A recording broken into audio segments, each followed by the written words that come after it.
Coach, this is John Sudbury from the All-State Sugar Bowl in the Media Relations Office. We're going to get started up right now. I'll be moderating the whole thing. We'll start with a brief opening statement, then we'll go to questions. So if you'd like to go ahead and start up with the opening statement. Thank you. Well, we're excited to be in the Sugar Bowl. Obviously, amazing tradition. For us to be in there in our second year, just a phenomenal job by our players and assistant coaches, playing a great opponent. Coach Aranda well, not from working with him, but from going against him at a number of places. I think I mentioned before, I remember being at one of the places and there was a stat of, the previous 5 years of where he had been. They had the best average per run allowed in the country, combined over the 5 years. So they've always played great wherever he's been, and you can see how hard they play and give people a lot of problems. So it's an exciting matchup. Obviously, COVID's still around and has been an issue, that we're dealing with. And we pushed back as far as we could from going down there, as long as we could, just from getting out of, our protocols here, which are easier to follow. So we will be there eventually. Thank you very much. We'll now go to questions. We'll start with Michael Katz from the Northeast Mississippi Daily Journal. Michael? Hey, Lane, can you hear me? Yep. Just in terms of adjusting sort of on the fly to all the COVID protocols, how has all this kind of changed the way that you guys have prepped over the last few days, and I guess how kids kind of went home for vacation and whatnot?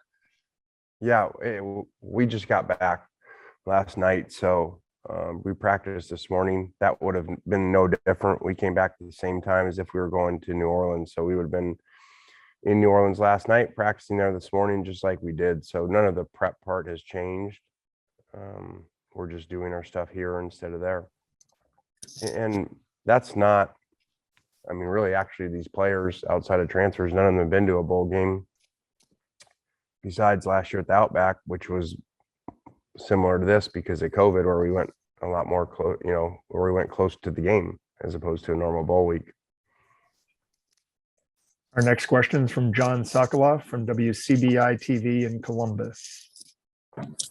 What's up, Wayne? I just wanted to talk about, what it says about your team, the fact that there are no opt-outs from this team. What does it kind of show about the cohesion of the crew? I think it's awesome, especially we didn't have a conversation. It's not like someone came in wavering and we had to talk them out of it or go over the pros and cons. I think it says a lot about this team. I think it says the culture that's been created here. And, I think improvement from year one to year two also, when you look at that. And it takes a while for your culture to, set in. So that was really cool to see, to not have to deal with that. We'll next go to Ted Lewis from the New Orleans Times-Picayune. Ted, be sure to unmute. Lane, hi. Two questions for you. First, what can you say about Caden Costa's situation and Ole Miss's support for him in his appeal? And secondly, when you see all the other bowl games, or some of them having trouble, teams having opt out, and yet in other cases, the other big New Year's Six games, teams are coming in as scheduled. What went into your thinking that this would be the best thing to do is delay your coming down as soon as possible, as late as possible? Yeah, ideally from a COVID standpoint,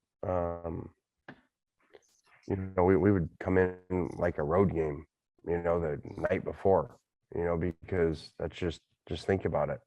Why are you going to go somewhere early, have your kids walking around a different city, around different people, picture a week of walking around Bourbon Street and everything. I don't think that that's really, up there high on COVID protocol. So we stayed as long as they would let us, actually, because of that. So it's a lot easier to monitor kids, have them here where they're used to. There's not a lot of stuff around here with school being out also. So there's not a lot of places for them to go and things. we really, were already scheduled to leave when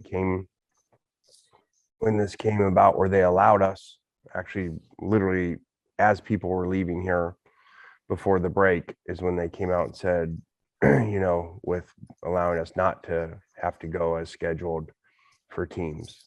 We were already going. Had that been a day or two early, we may have changed even the Christmas part and not let these kids go home for Christmas like I think Michigan did. So I know it's not ideal for them, but you want to do that, or do you want to go have fun for a week and have players get COVID and they can't play, or we can't even play the game? Next, we'll go to Nick Suss from the Clarion Ledger. Lane, with all this stuff, do you have anybody who can't practice right now because of the spike, or anybody that you think might be in danger of missing the game? Yeah, we do. As you know from being around here, we're not going to get into that in the number of them or the details of it, but yeah, we do. How are you guys handling testing? What are the requirements? Is it all self-reporting, or is there something the Sugar Bowl is making you guys do with that sort of stuff?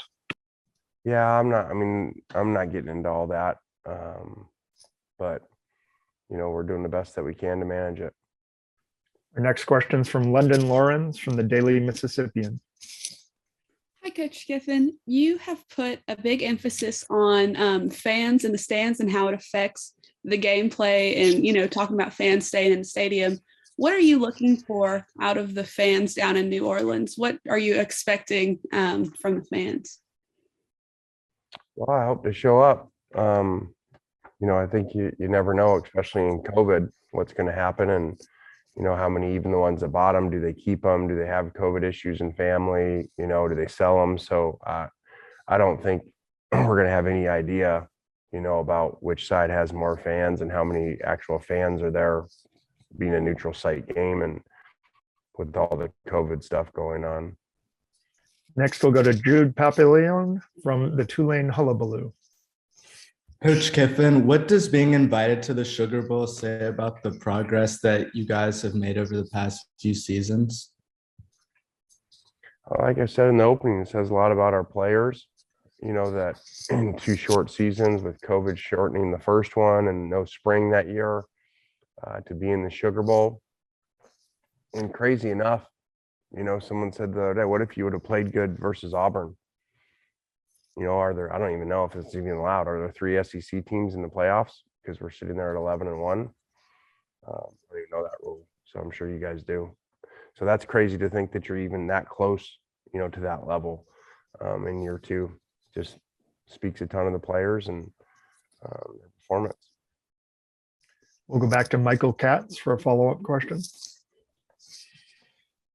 Obviously a lot of stuff behind the scenes in terms of COVID testing and all that stuff throughout the year, but for the most part, this season kind of went unimpeded. Is there a frustration factor from you or your players or anyone that this is all kind of starting to happen right now at the very end of a season that for the most part kind of went about as well as it could have? I think they've trained. They've got 2 years of hearing, worrying about what you can control, and they certainly can't control COVID, whether that's changing games or how early you go to games and stuff like that. So we worry about what we control, and I think they've started to understand that, and this would fall into that.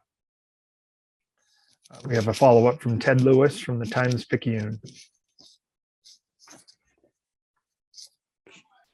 Yes. Lane, I asked you earlier about Caden Costa. You didn't answer that. What happened with him, do you believe? And can you talk about his appeal and where things stand with that? Well, we hope his appeal obviously comes through and that he's back. I can't, with HIPAA, I can't get into anything more than that.